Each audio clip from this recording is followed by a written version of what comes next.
Silah, virüs yüzlerinde, hattan qıcaltılar, təbər dizlərdə. Hatirə qaldı o son sözlər də, qəblərdən sönmür göz şəhətlər. Yollarında tükən olsa, yenə yolunum sənə. Can vətənim ana yurdu, qurban olsun canım sənə. Aferin. Neler geçti, neler yaşadı halkımız, kanlar aktı senden geçti, azaldı oldu toprak.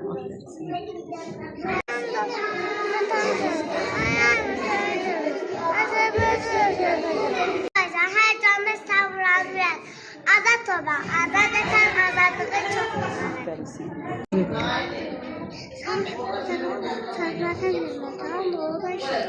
Kurban yakta kalmanın yerinde. Her şehirde kalsa taşıyor siyasetten.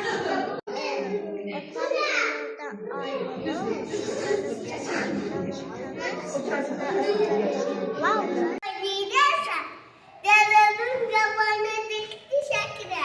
Çıklar yürüyor. Batar güven şekli şekilde.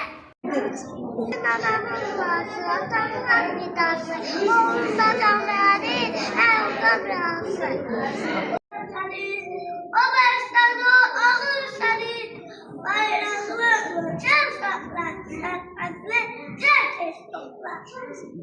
Atan yaşı zamanlardır, atan giymez kılıçımız, yakam o yerden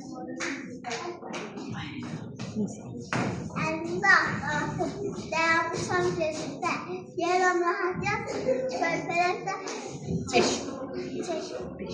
beşikte, eslimiz sürede, soğumasın, karalmasın, doğmaz Azerbaycanlar, bizde de olmasın, hamı azad yaşasın, torpaktan düzelsin, Çilerin bayrağımız ayakından uzansın. Güzel vətən. Gözəl vətən. Gözəl vətən keşiyində durmuşam. Bir de alkışlar da. Sağ ol hele.